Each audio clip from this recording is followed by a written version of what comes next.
பேரழகின் நிலவன் அத்தியாயம் 17. அது கல்லூரி வளாகம். நிலவன் வகுப்பிற்குள் வருவதற்காக மாணாக்கர் காத்திருந்தனர். இன்று செமினார் இருப்பதால் அனைவருமே அதற்கான தயார் நிலையில் இருந்தனர். முன்பே சில குழுக்கள் செமினார் முடித்திருக்க இன்று மீதமுள்ளவர்கள் அவர்களின் வாய்ப்பிற்காக காத்திருந்தவர்களில் ஜோதி குழுவும் ஒன்று. பிரேம், அழகன், ஏஞ்சல், யாஸ்மின், ஜோதி ஐவரும் ஒரு குழு.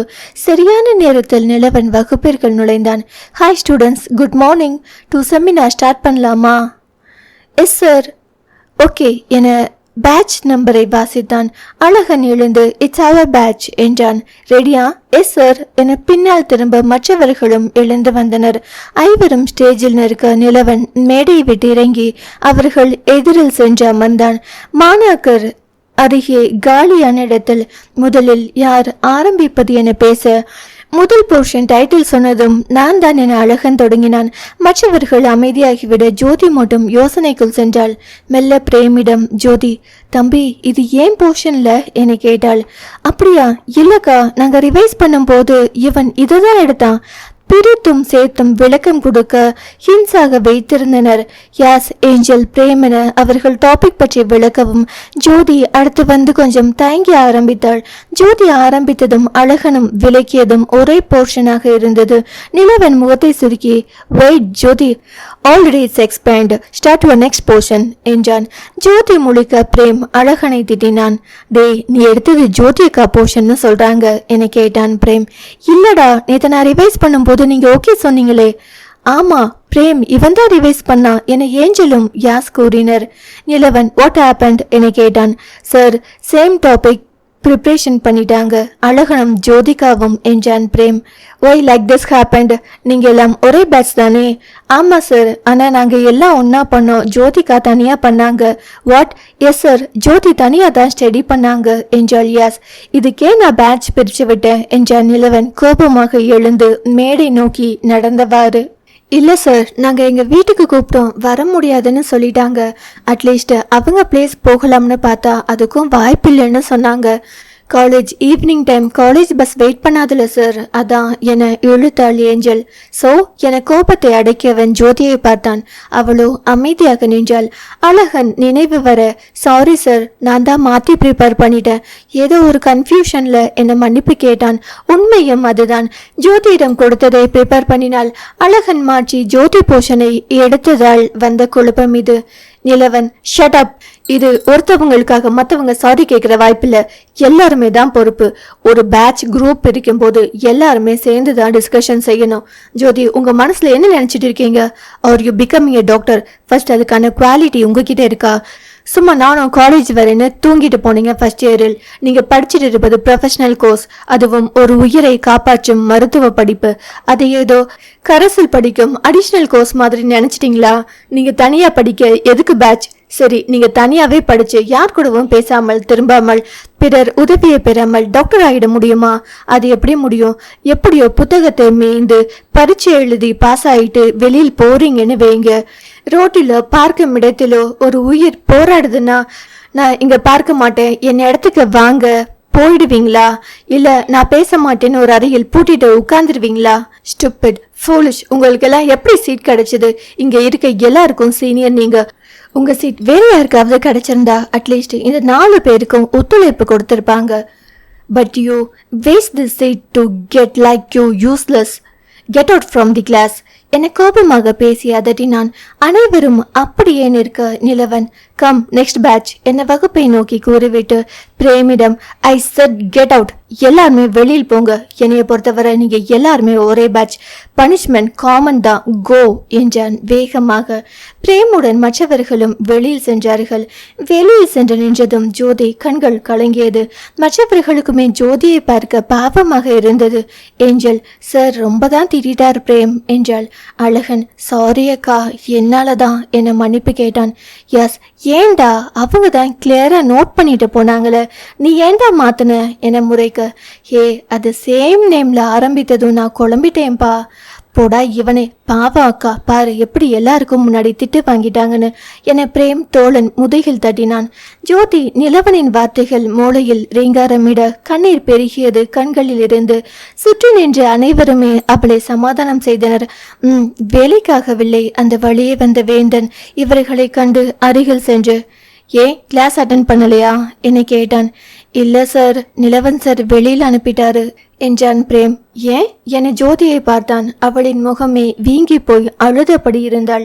அது என பிரேம் அனைத்தையும் கூற, ஓ நிலவன் அப்படிதான் ஜோதி, படிப்பு கிளாஸ்னு வந்துட்டா ரொம்ப கேர்ஃபுல்லா இருப்பான்.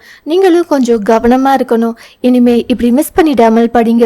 லீவ் இட் ஜோதி, போய் ரெஃப்ரெஷ் ஆக்கி வாங்க என்றான் ஆறுதலாக. பரவாயில்ல சார் என கண்களை துடைத்தவள் புடவையால் முகத்தை அழுத்திவிட்டு கை கட்டி சாய்ந்து நின்றாள். பின்னால் நகர்ந்து, டேக் கேர் கைஸ் என வேந்தன் கிளம்பினான். மனதில், அடப்பாவி ஃபியூச்சர் ஒய்ஃபை இப்படி படுத்துறானே, உனக்கு கைமாறு நிறைய உண்டு நிலவா என எண்ணி நகைத்தான். கிளாஸ் முடிந்து நிலவன் வெளியில் வந்தான். பிரேம் அவசரமாக போய் சாரி சார் என்றான். பனிஷ்மெண்ட் யாரால சார்? அக்கா ஒரே அழுக பாவம் என கூறி நிலவனின் முறைப்பை பரிசாக பெற்றான் பிரேம்.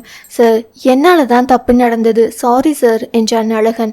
நிலவன், என்னைய மறுபடியும் டென்ஷன் பண்ணாதீங்க என கடுப்பானான்.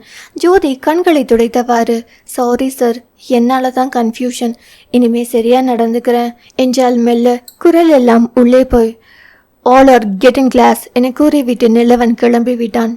மதிய வேலை. வேந்தன், என்னடா ரிடலுக்கு பிடில் வாசிச்சிட்ட போல என கேட்டான் மெல்ல நண்பனிடம். தர்ஷி, நீ அவன்கிட்ட வாங்காம அடங்க மாட்ட போல என சிரித்தாள். உனக்கு எப்படி தெரியும் என லேப்டாப்பில் தலையை நுழைத்திருந்தான். காலேஜ் நோட்டீஸ் போர்டில் ஒட்டி இருந்தாங்க, நிலவன் சார் ஃபியூச்சர் இன்னைக்கு அந்தரத்தில் தொங்கிட்டுன்னு.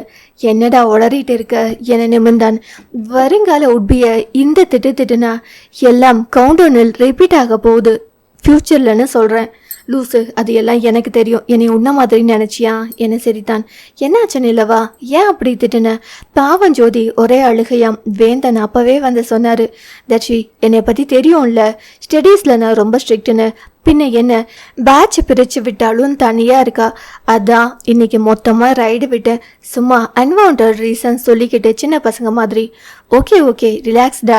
ஆனாலும் ரொம்ப அழுதுட்டு இருந்துச்சு அந்த பொண்ணு, ஒரு மாதிரி ஷேம் ஆகி இருக்கும்ல என்றான் வேந்தன். அதுக்கு நான் என்ன செய்ய என்று நிலவன் போன் அடித்தது. எடுத்தவன், ஹலோ, சொல்லுங்கப்பா. ஓகே என போனை வைத்தான். யாருடா, அங்கிளா? என்னவாம்? அதை ஏன் கேட்குறீங்க?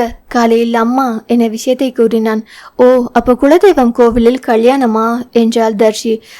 நீங்களும் தான் வரப்போறீங்க. ஆசைதான்டா, ஆனா வாய்ப்பு இருக்காதுடா. தர்ஷிக்கு செக்கப் போகணும் என்றான் வேந்தன். ஓ, ரெகுலர் செக்கப்பா? என முகம் வாடியது வேந்தனுக்கு. என்னடா ஆச்சு? இல்லை, எங்கள் வீட்டில் தர்ஷியை அடுத்த குழந்தை பெற்றுக்க சொல்லி ஒரே புலம்பல். ஆனால் வாய்ப்பில்லைன்னு எப்படி சொல்கிறது? குழந்தையே இல்லைனா ஃபீல் பண்ணலாம். அதான் ஒருத்தன் இருக்கான்ல, ஹாப்பியாக இருங்கடா. நானும் அதை தான் சொல்கிறேன் நிலவா. இவன் கேட்கவே மாட்டான். எனக்கு குழந்தை பற்றியெல்லாம் பிரச்சனை இல்லைடா, தர்ஷி பற்றி தான் கவலையாக இருக்குது. அவள் என்னன்னா ஹாப்பியாக இருக்கா. You have another offer in life அப்படின்னு சொல்லி என்னை மனைவியை முறைத்தான். இதுதான் நிலவா இவனோட ப்ராப்ளம். நம்ம டாக்டர்ஸ் நம்மளே இந்த மாதிரி பயப்படலாமா? இப்போ என்ன, எனக்கு ஹார்ட் ப்ராப்ளம், அது துடிக்கிற வரைக்கும் துடிக்க போகுது. அப்புறம் ஆப்ஷன் தான். அதுக்காக இப்போவே ஃபீல் பண்ணா இந்த வாழ்க்கை நரகமாகிடாதா என தர்ஷி கேஷுவலாக கூறினாள். வேந்தன் முகம் சோர்ந்தது. டே, அவளா பாசிட்டிவா யோசிக்கிறா, நீ ஏன் இப்படி சோக கீதம் வாசிக்கிற? இந்த டெக்னாலஜி வேர்ல்டில் எப்ப எது வேணும்னாலும் நடக்கலாம். அப்படி தர்ஷிக்கெல்லாம் ஹாப்பியா நடக்கும். யூ வாண்ட் வரி, ஓகேயா? அப்பாக்கு இங்க ஒரு ரிசப்ஷன் வைக்க இன்ட்ரெஸ்ட் இருக்கு, அதுல என்ஜாய் பண்ணலாம் என சிரித்தான். வேந்தனும் சிரிக்க தர்ஷியும் அவர்கள் சிரிப்பில் பங்கெடுத்தாள். தர்ஷிக்கு மகன் பிறந்ததும் தான் தெரியும் ஹார்ட் வீக்னஸ். அடுத்த குழந்தை கூடாதென்று சொல்லியாச்சு. மேலும் அதோட துடிப்பு நிற்கும் நேரமும் சொல்ல முடியாது. ஆனாலும் தர்ஷி சந்தோஷமாக ஒவ்வொரு நாளையும் எதிர்கொள்கிறாள். கணவனோடும் மகனோடும். மாலை வேலை. என்னப்பா வரேன்னு சொன்னீங்க, பட் இத்தனை சீக்கிரமா? வெயிட் பண்ணுங்க, கிளாஸ் முடியட்டும், மிஸ் ரெடில் வருவா என துரை கார் அருகே வந்தான் நிலவன். வரட்டும் என இருவரும் பேசிக்கொண்டு நின்றனர். ஜோதி தூரத்தில் வருவது தெரிந்தது. நிலவன் பார்த்தும் பார்க்காதது போல் நின்றான். அருகில் வந்ததும் துரை, வாமா, உனக்காக தான் வெயிட்டிங். சொல்லுங்க சார், நல்லா இருக்கீங்களா என கேட்டால் நிலவன் பக்கம் திரும்பாமல் ஃபைன், ஏன் உன் முகம் ஒரு மாதிரி இருக்கு? ஒண்ணுமில்ல சார், லேசான தலைவலி. ஓ சரி, முக்கியமான விஷயம். நிலவன் எல்லாத்தையும் போற வழியில் சொல்லுவான். நீ அவன் கூட போய் உனக்கு நல்ல ட்ரெஸ் எடுத்துட்டு வா என்றார். நானா? எனக்கு எதுக்கு சார், இருப்பதே போதும். ஜோதி, சொல்றேன்ல, போயிட்டு வா. காரணமா தான் சொல்றேன். நிலவன் சொல்லுவான், டேய் போய் கார் எடுத்துட்டு வா என்றார் மகனிடம். என அவனின் காரினை எடுக்க சென்றான். அத்தியாயம் 18. நிலவன் கார் கல்லூரிக்கு வெளியில் சென்று நின்றது. ஜோதியும் துரையும் பேசிக்கொண்டே அங்கு சென்றனர். காருக்குள் ஹாயாக அமர்ந்திருந்த நிலவன் அவர்கள் வருவதை பார்த்தபடி இருந்தான். காரின் முன்கதவினை திறந்துவிட்ட துரை, ஜோதி போய் உட்காரு என்றார். சார், நம்ம வேணா போகலாமா கடைக்கு என தயங்கியபடி கேட்டாள். ஜோதிமா, எனக்கு இந்த ட்ரெஸ் பற்றியெல்லாம் பெருசாக ஐடியா கிடையாது. அதோட இந்த காலத்துக்கு ஏற்ற மாதிரி ரொம்ப கஷ்டம். நிலவன் தான் அவங்க அம்மா கூட ஷாப்பிங் சுற்றுறவன். நீ போமா, அவன் பார்த்துப்பான் என்றார். வேறு வழி இல்லாமல் பின்னால் இருந்த கதவை திறக்க சென்றாள். ஏற்கனவே துரை முன்பக்கம் இருந்த கதவினை திறந்து கொண்டு நிற்க, ஜோதி இங்க வா என்றார். அவள் தயங்க, வாமா வந்து உட்காரு என்றார். ஜோதி சென்று முன்பக்கம் அமர்ந்தாள். துரை குனிந்து, ஜோதி தேவையானதை வாங்கிக்கோ என்றார். இல்லை சார், ஒரு ட்ரெஸ் போதும். ஒரு ட்ரெஸ்ஸா? நீ வேறமா? நான் சம்பாதிச்சது எனக்கும் என் பொண்டாட்டிக்கே போதும். இப்போ என் புள்ள சம்பாதிக்கிறது அவனுக்கும் அவன் பொண்டாட்டிக்கும் மட்டும்தான். ஸோ உனக்கு எத்தனை ட்ரெஸ் தேவையோ அத்தனை எடுத்துக்கோ என்று சிரித்தார். நிலவன் திரும்பி தந்தையை பார்த்து, சம்பாதிக்கிற நான் சொல்ல வேண்டிய டைலாக் பாது என்றான். நீ இப்ப சொல்ல மாட்ட, எதிர்காலத்தில் சொல்லுவ. அது வேற, ட்ரெஸ் எடுக்காம இருக்க முடியுமாடா? ஜோதி நீ எடுத்துக்கோ சரியா என விலகினார். கார் கிளம்பியது. இருவருமே அமைதியாக இருந்தனர். சிறிது நேரம் கடந்தது. எந்த கடைக்கு போலாம் ரெடில் என நிலவன் தான் முதலில் ஆரம்பித்தான். அவளோ அமைதியாக இருந்தாள். காலையில் அப்படி திட்டிவிட்டு இப்போ ஒன்றுமே தெரியாத மாதிரி இருக்கிறானே என்ற கோபம் அவளை அதிகமாக தாக்கியது. ஹலோ மிஸ் ரெடில், உன்னதான் கேட்குறேன். எனக்கு ட்ரெஸ் எடுத்த அனுபவம் எல்லாம் ரொம்ப குறைவு சார். உங்களுக்கு தெரிஞ்ச கடைக்கு போங்க என்றாள் மெல்ல.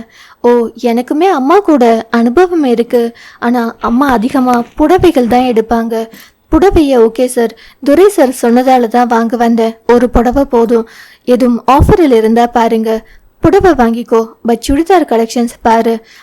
தர்ஷி வேணும்னா வர சொல்லவா? இல்லை சார், அது எல்லாம் வேணாம், புடவையே போதும். எதுக்கு காசை வேஸ்ட் பண்ணணும்? அதான் அப்பா சொல்லிட்டு போனாரு, அவருக்காக நான் சேமிக்க தேவையில்லைன்னு. ஸோ என்னோட சம்பாதிப்பு உனக்கும் சேர்த்துதான், வாங்கிக்கோ என்றான் மெல்ல சிரித்தவாறு. ஏனோ ஜோதிக்கு அதை கேட்க இதமாக இருந்தது. அவளுக்காக ஒருத்தன் சம்பாதிப்பில் சரிபாதி இருக்கென்று சொல்றதை எண்ணி. ஆனால் காலையில் அவன் பேசியது நினைவு வந்தது. இல்லை வேணாம் சார், நான் படிச்சு வாங்கின மெடிக்கல் சீட்டே வீணானது மாதிரி ஆச்சு இன்னைக்கு. இதுல உங்க காசுல நான் ட்ரெஸ் வாங்கினா ரொம்ப நாளைக்கு நிலைக்காது என்றால் நேர்பார்வையில் சாலையை பார்த்தவாறு லேசாக கண்கள் கலங்க. நிலவன் அவளை திரும்பி பார்த்துவிட்டு காரை ஓரமாக நிறுத்தினான். இங்க பாரு ஜோதி, காலையில் நான் பேசினது ஒரு ப்ரொஃபஸரா, அதுல எந்த தப்பும் எனக்கு தெரியல. நீ படிப்பது ஒரு ப்ரொஃபஷனல் கோர்ஸ். அங்க வந்து உட்கார்ந்துட்டு உனக்காக ஒரு வட்டத்தை போட்டுக்கிற. அதை விட்டு நான் வரமாட்டேன், நீங்க யாரும் உள்ள வரக்கூடாதுன்னு இருந்தேனா நீ படிக்கிற டாக்டர் படிப்புக்கு எப்படி செட் ஆகும்? இப்பவும் சொல்றேன், நீ இப்படியே ரிசர்வ்டா படிப்பில் இருந்தனா உன்னோட மெடிக்கல் செட் வேறொரு ஆளுக்கு யூஸ் ஆகிருக்கும். So change your self in studies என்றான் அழுத்தமாக. ஜோதி அமைதியாக இருந்தாள். என்ன ஜோதி, நான் சொல்றது புரியுதா? உன் மனசை கஷ்டப்படுத்தவோ உன்னை அழ வைக்கிறதோ என்னோட இன்டென்ஷன் இல்லை. நீ போட்டிருக்கிற சர்க்கிள்ல இருந்து வெளியில் வா, அதுதான் சொல்றேன். நீ ஒன்றும் குட்டி பாப்பா இல்லை, நான் கெஞ்சி ஃபீட் பண்றது. உன்னோட ஏஜ் மெச்சூரிட்டி ஆனது. ஸோ ரியலைஸ் பண்ணி படி. Come out from your character of reserve type, okay என்றான். ஜோதி மெல்ல அவனை பார்த்து ஓகே என தலையை அசைத்தாள். எனிவே நான் திட்டினது உன்னை ரொம்ப ஹர்ட் பண்ணியிருக்கோம். ரியலி சாரி ரிடல், இப்போ ஓகேவா என இதழ்களில் லேசாக சிரிப்பு வர புருவத்தை உயர்த்தி கேட்டான். ஜோதியின் விழிகள் அவனின் இதழோர சிரிப்பு புருவ சுளிப்பினை கண்டு வியந்து விழத் தொடங்கியது என்பதுதான் உண்மை. அதை அவள் உணரும் காலம் தொலைவில். புரியுது, நான் ட்ரை பண்றேன் என்றாள். குட். அப்புறம் நம்ம ஊருக்கு போன பிறகு என்னை எப்படி சார்னு கூப்பிட்ட? என் அப்பத்தா தொடப்பத்தை எடுத்துடும் என்றான் காரை கிளப்பியவாறு. என்ன சார் சொல்றீங்க? ஊருக்கா? ஆமா, நம்ம கல்யாணம் எங்க ஊர் குலதெய்வம் கோவிலில் தான் நடக்க போகுது. அதுதான் அப்பா சொல்ல சொன்னார். ஓ, ஏன் இந்த முடிவு இங்க சிம்பிளா என ஆரம்பித்தாள். அதையெல்லாம் நான் சொல்லிட்டேன். ஆனா என் அம்மா என கனவு, அதனோட பலன், இதை மட்டுமே கூறினான். நாகா மனதை கூறினாள் ஜோதி. ஜோதி இப்பவே இறங்கி ஓடினாலும் ஆச்சரியப்பட ஒன்றுமில்லை என அதை மறைத்தான். சாரோட அம்மா இருக்காங்களா? சொன்னதே இல்லை. அப்பத்தா, சித்தப்பா பையன் இருக்காங்க. சித்தி இறந்துட்டாங்க. அதுக்கப்புறம் சித்தப்பா தனியா அப்பத்தா கூட இருக்காங்க. சித்தப்பா பையன் தம்பி இங்க தான் இருக்கான். அவன் அப்பாவோட ஃபாலோவர், போலீஸா இருக்கான். சாரி, பர்சனல் பற்றி கேட்குறேனோ? நீயும் தெரிஞ்சுக்கணும் தான் எல்லாத்தையும்.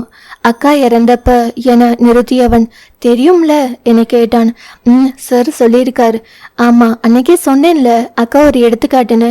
எஸ், அக்கா இறப்புக்கு வந்திருந்த அப்பத்தா அம்மாவை ஒரே திட்டு. அம்மா பொறுப்பாக பார்த்துக்கலன்னு. ஏனோ அப்பத்தாக்கு பொண்ணு இல்லை, அக்கா தான் ரொம்ப பிரியம். அக்கா அப்பத்தா மாதிரி. துரை சார் அவங்க அம்மா மாதிரியா? எஸ், அக்கா இறப்பிற்கு அம்மாவை பாயிண்ட் பண்ணி பேச வீட்டில் ஒரே சண்டை. அப்பா தலை இரு பக்கமும் உருண்டது. அம்மா அவ உங்களை மதி பிறந்ததால் தான் அந்த முடிவெடுத்தாள் என அப்பத்தாவை குற்றம் கூறினார். அப்பா இருவரையும் அடக்க முடியாமல் அப்பத்தாவை ஊருக்கு அனுப்பிவிட்டார் சித்தப்பாவுடன். அப்புறமும் அம்மாக்கு அப்பத்தா பேசியது தாங்க முடியாமல் அப்பாவை திட்ட தொடங்கினார். அப்பாக்கு அம்மாவோட மனநிலை ஒரு நிலையில் இல்லைன்னு புரிந்தது அக்கா இறந்த பின். அதனால ஒதுங்கி இருக்கார் பல வருஷங்களாக பேசிக்கொள்ளாமல். நான் தான் மீடியேட்டர் என சிரித்தான். ஓ, அப்பத்தா ரொம்ப ஸ்ட்ரிக்டா? என்னிடம் இல்லை, ஏன்னா நான் சொல்லும். ஆனா அம்மா மருமகள்ல ரொம்ப. அம்மா ஊருக்கு போகவே மாட்டார். நானும் அப்பாவும் அப்பப்போ தலையை காட்டிட்டு வருவோம். அப்பத்தா பேர் என்ன? பிச்சி அம்மா. ஓ, சித்தப்பா தம்பி பேரு? சித்தப்பா பேரு அரசகுமார், தம்பி பேரு இனியன். இவ்வளோதான் எங்க பயம். ஆனா ரெடில் ஊருக்கு வந்து என்னைய தப்பி கூட சார் அப்பாவை சார்னு சொல்லிடாத. அப்புறம் அப்பாவை மாமான்னு சொல்லு. என்னைய பேர் சொல்லலாம், தப்பில்ல. ஆனா அப்பதான் முன்னாடி சொன்னினா கஷ்ட காலம்தான் அப்புறம் உனக்கு. புரியல, வேற என்ன சொல்லணும்? பேசாம அத்தானு சொல்லி கூப்பிடு என்றான். வாட் என்றால் புருவத்தை சொல்லித்தவாறு. கொஞ்சம் ஓல்டா இருக்கோ? எனக்கும் தான். பின்ன எப்படி? பொதுவா வாங்க போங்க, ஏங்க இருங்கங்க இப்படி ஏதாவது போட்டுக்கோ. Your wish. பேசாம கல்யாணத்தை எங்கேயே வைக்கலாம்ல. ஊருக்கு நியூஸ் போய் ஏற்பாடு ஸ்டார்ட் ஆச்சு. இனிமே மாற்ற முடியாது. ஆனால் எனக்கு பயமா இருக்கு சார். எதுக்கு? இல்லை, என்னைய பற்றி கேட்டால் நான் என்ன சொல்லுவேன்? நம்ம 2 பேரும் தான் லவ் பண்ணுறோமே என்றான் பட்டென்று. என்னது என்றால் அதிர்ச்சியுடன் கேள்வியாக. ஆமா ரிடில், அப்படிதான் விட்டு போட போகிறோம் நானும் அப்பாவும். யார்கிட்ட? ஏன்? உன்னைய பார்த்து நான் லவ் பண்ணி கட்டுனா உன்னைய தான் கட்டுவேன்னு சொன்னதால அப்பா ஒத்துக்கிட்டாருன்னு. உனக்கு யாருமே இல்லை, ஹாஸ்டலில் படிக்கும் பெண், காலேஜில் லவ், இப்படி ஏதாச்சும் போட வேண்டியது. வேற யாரு? அப்பத்தா கேட்டதா? ஏன் இப்படி போய் சொல்லணும்? அப்பா பார்த்த பொண்ணு நீன்னு தெரிஞ்ச அப்பத்தா அப்பாவை லெஃப்ட் அண்ட் ரைட்டு தான். So only. அப்படியெல்லாம் துரை சார் போய் சொல்ல மாட்டாங்க, நம்ப மாட்டேன் என தலையை அசைத்தாள். துரை சார் மேலே அவ்வளவு நம்பிக்கையா? சரி ரொம்ப பயப்படாத. அப்படியெல்லாம் எதுவும் இல்லை, நான் சும்மா சொன்னேன். அப்பதாக்க நீ அப்பாவோட செலெக்ஷன்னு சொன்னாலே போதும், உன்னை தாங்குவாங்க என சரிதான். அவளோ அவனை திரும்பி முறைத்தாள் லேசாக. நிலவன் மனதில் துரை சார் பொய் சொல்ல மாட்டாரா? சொல்லியிருக்க பொய் தெரிஞ்சா தொலைஞ்சோம் என இன்னி பாவமாக சிரித்தான். சார் அப்பதாக்கு ரொம்ப பாசமா பையன் மேல? பின்ன இருக்காதா? என்ன உன்னை எப்படி பார்த்தா அப்பதான் கொஞ்சம் ஏடா கூடமா கேட்பாங்க. என்ன கேட்பாங்க? என் பேரனு கேண்டா இவ்வளவு வயசான பொண்ணை பார்த்துருக்கன்னு என்னை நக்கலாக பார்த்தான். காலையில திட்டும்போது வயசு சொல்லி வேற திட்டியிருந்தான். வகுப்பிலேயே ஜோதி தான் மூத்தவள் என்று அந்த கடுப்பில். எனக்கு வயசு 20+ தான் என ஒரு மாதிரி அடங்கிய குரலில். இப்படி புடவை கட்டி வழிந்த எண்ணெய் தலையோடு பார்த்தா 30+ தான் தெரியும். ஜோதி அவனை திரும்பி முறைக்க. எனக்கு இல்லை, என் அப்பத்தாக்கு சொல்கிறேன். அதான் அப்பா மருமகளை மாடர்னாக மாற்றி ஊருக்கு கூட்டிகிட்டு போக யோசிச்சு இந்த ப்ராசஸிங் அனுப்பியிருக்காரு. ஸோ பர்ச்சேஸ் உனக்கு வேண்டும் அளவு. என்னோட தோற்றம் எனக்கு ஓகே, இது ஏன் மாற்றணும்? இதுதான் நான் என்றாள் கோபமாக. இதுதான் நீன்னு தெரிஞ்சுதான் என் அப்பா உன்னை மருமகளாகவும் நான் உன்னை மனைவியாகவும் செலக்ட் பண்ணியிருக்கோம். பட் இது கமிஷனர் மருமகள், என் ஃபியூச்சர் ஒய்ஃப் என அங்கீகாரத்துக்காக. இறங்கி வாங்க மிஸ் ரிடில். மாற்றம் ஒன்றே மாறாதது. காலையில் நான் திட்டியது ஒரு குருவா, இப்போ நான் திட்டினால் அது உரிமையாக மாறலாம். ஸோ வாங்க போகலாம் என காரை நிறுத்தினான் அந்த கடை முன்பு. நிலவன் இறங்கி நிற்க ஜோதியம் வேறு வழியில்லாமல் இறங்கி அவன் பின்னே நடந்தாள். இருவரும் கடைக்குள் நுழைந்தனர்.